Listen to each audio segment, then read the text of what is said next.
Alright, y'all, Anthony's Garage back with another video. It's kind of been a while since I've been active on here. I still have some Texas 2K footage that I have to still do and upload. Probably about like 3 more videos. But you guys are probably like, what the fuck is this? Because I have not really introduced this to the channel yet. Those of you that follow me on Instagram and TikTok, obviously you guys have seen this. Introduce both builds honestly because I really just vlog, you know, a bunch of other shit that goes on. Obviously I was vlogging my bike in Texas 2K, but I haven't really introduced the car. This video is going to be about pretty much just my plans, you know, for this bike and this car. Just going to tell you guys my overall plans with both and what I'm planning to do, you know, for the rest of the year, and kind of span out the videos that you guys are going to expect, you know, from my channel from now on. So yeah, just to introduce it very, you know, lightly, this is my 2001 Ford Mustang GT 2-valve 4.6. It is a 5-speed manual. If you guys have, you know, followed me on Instagram and whatnot, this is the car that I am coyote swapping. This is gonna have a coyote very, very soon. But those of you that know, there is a out-of-town event happening in about a month or so, and I am taking both. I am taking my bike and I am taking the car. Coyote swap before the event, I wanted to have it done at least naturally aspirated on an all-motor setup, but just with me constantly fucking with this bike and adding more and more shit, there's never an ending thing with that bike. It's constantly gonna keep getting modded, and me trying to finish and gather everything that I needed for the coyote for this, and to finish this, it was just, you know, I'm not rich, bro, by any means. I make a decent amount of money to be able to afford, you know, 2 projects and to be able to go out of town and all that, but, you know, to be able to drop, you know, what was it taking me, 5-6 grand to finish the coyote? I just, you know, I don't make that much money, bro, to be able to do something like that. We are doing something for the meantime for our little San Antonio trip. I'm just giving you guys a little small peek. I don't know if the camera's gonna pick it up, so let me shine the light. So yeah, there it is, and there's some of the shit over there. So yeah, I am going to spray the good old 4.6 just for the San Antonio trip, just so I can compete against some NA cars and just have a little bit of fun with it, because it's predominantly a car event. The bike is cool. They're having a bike event the week before. Unfortunately, like I said, I don't make that much money. I can't be going out of town week after week. I just, you know, I can't do. So yeah, I'm taking the Mustang out. We are going to spray it. I'm taking that out the first night, and then we will be taking the bike out the second night. I get this on nitrous very soon. I'm going to give this a good wash today in detail. So once I get this washed and everything, we'll do, you know, I'll get more behind the scenes of what the car has and my whole, you know, general plan with this. But yeah, for right now, I'm going to get this warmed up, and then we're going to go take it to the wash. So see us right now.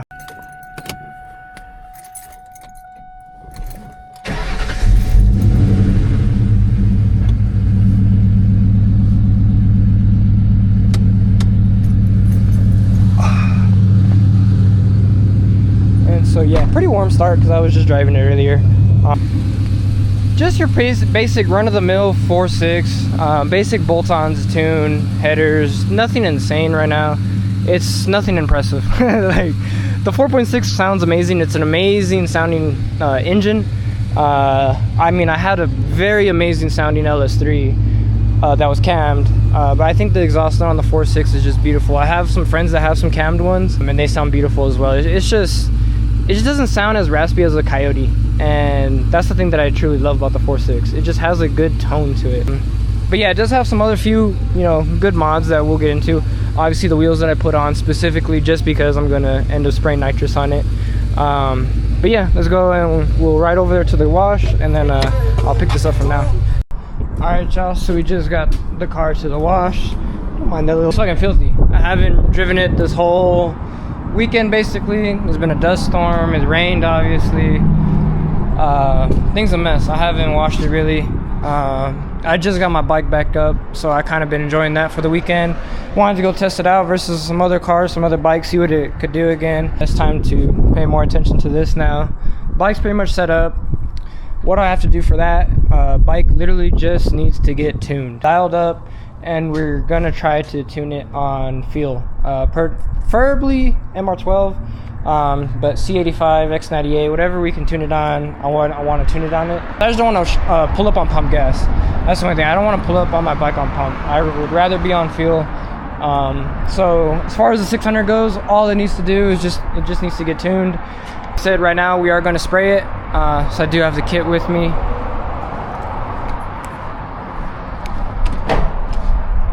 So there's the bottle that I picked up. We are going to be running 2 bottles, and then we have obviously our lines, our relays, stuff like that. I have our little purge right there. And I am trying to figure out where to mount it, just because we are going to be running a fuel cell in the back, so that's going to be planted here. And then most people usually just mount 1 bottle on this side, but since I'm going to be running 2 bottles, running them in the back seats, we might be taking out the back seats, or we can also take out the passenger seat. It's more weight reduction for me, so we could mount the 2 bottles on the passenger seat, either in the rear seats, or we can custom fab something right here to where they get mounted back here. But like I said, I'm going to have my standalone fuel cell here that we are going to be running race gas. Preferably X98 fuel cell, and then we're going to be running pump E in the tank, and then yeah, just have it wired all the way up, drilling into the cold air intake pipe. That's where we're going to be spraying it basically. And so yeah, that's pretty much just the rundown of what I'm doing right now, mod wise for the car. So you guys do see I do have skinnies in the front, 18s in the front, RPF 1 super light wheel, 17x10 custom made. They do not make a 17x10 in a 5x114. You guys can look all you want. They do not make a 17x10 in the RPF 1. So those are custom made. And we have the fronts. Obviously the rears are on 305. I do have somewhat of a rubbing issue a little bit on like bumps and shit. And if I do take a heavy passenger with me, it does rub. I have the Cobra independent IRS. It has a Cobra aluminum drive shaft. It has a short throw shifter. It has 373 rear gears. It has a Coyote swap K member already. It has long tube headers, obviously cold air intake, manifold. Like I said, it's pretty much full bolt-on as you can do to a 4.6. But it does come with other goodies. You know, it does come with a upgraded 3650. The independent rear, the IRS is a huge thing. That's like another $2,000-$3,000 mod.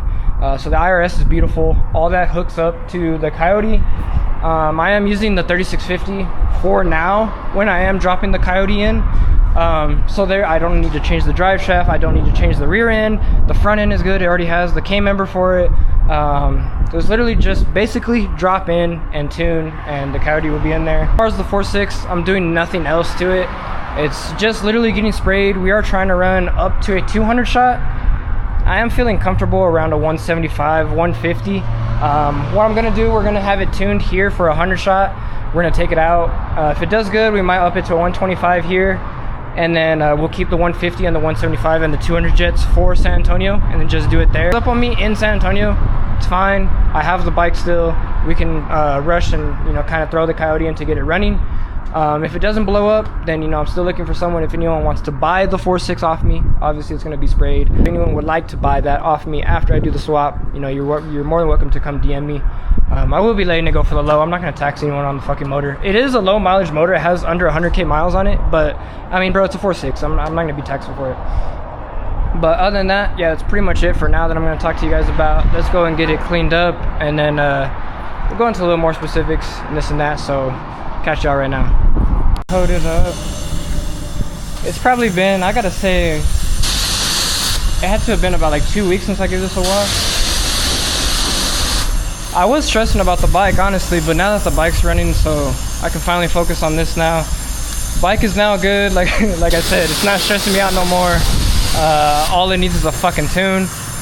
But yeah, let's go ahead and get this all washed up, dried up, and then I'll continue this video. Alright, y'all, so car's all cleaned up and everything. It should look pretty good. Wheels look good and everything. So yeah, back to, actually, shout out to homie Mr. B58 David, supplying some OEMs. Just because honestly, I do like the clears. They do look nice, don't get me wrong, but I'm just a fan of OEM. OEM on like Cobras, Terminators, 2 valves, Mach 1s, it just looks so good. The aftermarket does look clean, I'm not gonna lie. Like, don't get me wrong. And these are sequential as well, so hazards on, blinkers on. When you stop, they do the sequential mode. So these are badass taillights, but I do just like OEM a little bit better. And I am on the hunt for ambers currently, so if I could rock the stocks in the meantime while I'm looking for ambers, that's fine with me. Like I said, in my personal opinion, I do prefer OEM taillights on this chassis. I'm not saying on every single car I prefer OEM taillights, because obviously like S550s I do like Euro taillights and stuff like that, and S650 upgraded taillights and stuff and whatnot.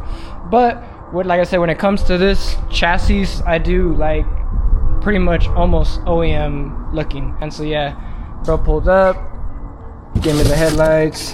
They do come with the harness too. So I'm gonna sell these tomorrow. I got a guy picking them up tomorrow.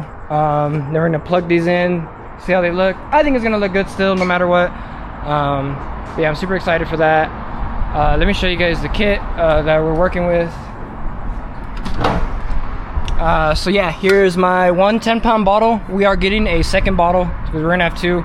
We are running a pretty big shot, a 150 to 175 shot, so 1 bottle is not gonna be enough for a night of fun. Probably not even 2 is gonna be enough for a night of fun. But we do have our purge and our nitrous ox. So yeah, there's our purge and our other nitrous solenoid. Then we have our lines that are gonna go under the car, obviously. We have our brackets that we have to mount, and we have our other relays and another nitrous solenoid, I think, or that might be our fuel solenoid. And yeah, that's pretty much it. I do have the port where we're drilling right in here, and also my bottle gauge. Pretty much it. Like I said, nitrous is gonna spray through the intake. It's gonna get wired all through the firewall, obviously all the way down. And then, like I said, I still don't know where we're going to mount the bottles. I would prefer just the trunk because it is the easiest and it is probably the safest. People also do mount on the passenger side, like I said, and they take out the seat. The only thing of my concern is that, like, bro, if, knock on wood, we were to get pulled over or something and the cop sees 2 fucking nitrous bottles, GoPros, drag pack, and whatnot in the passenger seat, it's just like, bro, like, there's nothing really that like you can say at that point, honestly. So I prefer not to have it in the seat.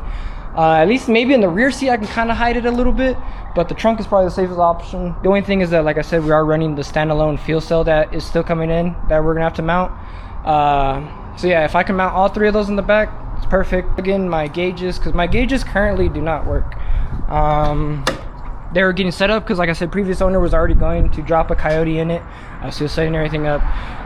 So we do have my AFR gauge, we have a fuel pressure gauge, and we have a boost gauge. Obviously we're not going to be using the boost gauge. All these are both wired up, they just need to be connected. So I need to drill into my header to install the O2 sensor and plug up the band, and that one will be working.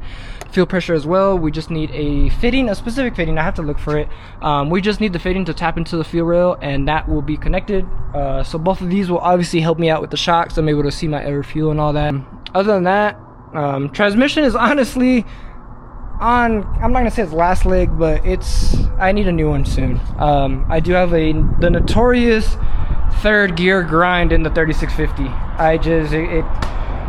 I just have to deal with it. It still goes into gear and everything. It's gonna affect my rolls, but the good thing with 373s is that I can get away with a 3rd gear 60 roll. That plus the 175 shot with the 3rd gear 60, it should be pretty good. I'm able to, if I swap to a different tire size, I think I'm able to max out 4th right around 130 something, maybe 140 pushing it. So like I said, if I'm able to do 60 to 140 rolls or 60 to 130s, that's enough for this. I mean, just for those 2 days. That's pretty much the setup that I'm rocking with. It's going to be a wet shot, like I said, with standalone fuel cell. And that is pretty much going to be all for the next, like I want to say, and if it blows up in San Antonio, it blows up. If it doesn't blow up, I'm still gonna piece everything together just right until I'm able to fully have everything that I need for my Coyote laid out and just in front of me ready to be installed. I don't like to be the person that is just gonna take the 4.6 out and be like, yeah, I'm gonna coyote swap, and then the car just sit as a roller for, you know, 3 to 4 or 5 months, who's to say, until you have everything gathered up. So that's the main reason why I wanted to buy a driving 2-valve instead of a roller, because I was looking for a roller for a while. But with me just having the bike, I was like, you know what, I could use one that actually runs in the meantime while I gather everything up for the coyote. That's what we're doing. We've literally just been daily driving it. I just wanted to spray just because I didn't want to just take my bike to San Antonio. I wanted to take this. I know that there's NA cars going anywhere from 400 to 600 horsepower. Like I said, I'm not expecting this to make 600 and something wheel horsepower on a 200 shot or even a 175. If it makes anything in the mid 4s, I'm happy with it. I don't know what it makes right now. It probably makes, what, 300, 290, 270 at the wheel. It's a manual car. These things don't make anything impressive in A. I just want to have some short temporary fun in the car. If it survives after Text 2K, I probably will still be spraying the car in El Paso versus some NA cars. Nothing, like I said, nothing too crazy. I'm not gonna be running anything fast. It's literally just, you know, simple Gen 1 5.0s, Gen 2 5.0s, maybe a Gen 3 car. Just simple cars that I'm just looking to have fun. And then, like I said, my coyote right now, the things I need to search for and I'm hunting for, I'm also saving up because I'm not rich. A new transmission that I need to build, so I need to find a 3650 and I need to build it. Or an MT82, but I prefer a 3650 because it literally just slaps right in. I don't need any other modifications whatsoever. So I'm trying to do the build 3650. I need to plug up a fuel system. I don't know if I'm going to do the cheap route and do the C5 fuel filter. Other than that, like I said, I need the fuel system, the transmission, and I need the plug and play harness.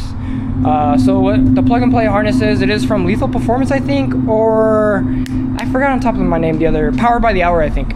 Lethal Performance or Power by the Hour, they make the harness that's a plug and play. Basically what it is, it's your 2-valve harness spliced into like a Gen 3 harness, and all your gauges work, oil pressure, fuel pressure, AC, everything works. So it's literally those 3 main things that I'm waiting on. Obviously, like coyote swap headers. Other than that, that's basically literally it. The engine is a Gen 2 motor that we are using, a completely stock Gen 2 motor. Not really, I don't think I'm gonna do head studs, OPGs, anything like that for the meantime. I just literally want to have the coyote in it. Once it's in it, I can figure out and do everything else, but other than that, that's pretty much it. But yeah, like I said, I'm super excited to get this tuned on the nitrous. Nitrous should be installed this week. Trying to get the brackets done sometime during the week. Obviously I work, so I have to deal with that. But if I can get everything mounted up and kind of see where, you know, everything's going to be placed and all that, maybe on Thursday and Friday I can actually wire everything fully up. I think so far we were just waiting on the standalone fuel system, but that can be plugged in later. As long as we have the bare minimum shit that needs to be plugged in, we can get that all done and sorted out. It is, like I said, I need to put more effort into finishing this than the bike. Like I said, the bike just needs really simple things. This still needs the whole nitrous kit installed. It needs the suspension fully dialed in because there's clearance, but not too much. I'm happy with it, but I mean, obviously you can still probably raise it up a bit more. But other than that, San Antonio 2K is in about literally 1 month, so I am in full course, you know, SA2K crunch time, I guess you can call it. But yeah, like I said, I will go into more detail about the bike soon. If you guys have more questions, comments about this build, I can always do another video about it. But like I said, this is pretty much the introduction to my 2001 2-valve nitrous Mustang so far. That is going to be coyote swap. Just wanted to welcome you to the channel because I have not really put any of my builds out on the channel. I never put the Mero out really. The Eco, I had some, you know, I posted my races about it, but I never generally posted the build. I want to bring more into the channel instead of me just vlogging, you know, my Text 2K trip and my this, and I'm not going into like what I'm taking there or how I'm building my car to go there and shit like that. Just want to bring more in-depth videos about my cars and actually my builds. If you guys want to follow me on my Instagram, at allmotorplaya, on TikTok as well, except for instead of motor, it's MOTR playa. S550 Anthony or Anthony's Garage, you can find me by YouTube, and that's pretty much all the platforms I'm on. I'm trying to start on Facebook soon, but like I said, it's pretty much the introduction of my 2 builds. Well, 1 build for now, because I haven't really brought much up about the bike. But yeah, this is my car build now that I'm starting this year that I'm super excited for, and excited to bring you guys a lot of content with it. Obviously, for today's video, she is all cleaned up and looking good. So yeah, like I said, if you guys could like, share, comment, subscribe, interact with me a little bit, drop a follow on my Instagram or my TikTok, really helps me out. And yeah, stay tuned for the next one when we should be installing the nitrous kit. So laters, y'all.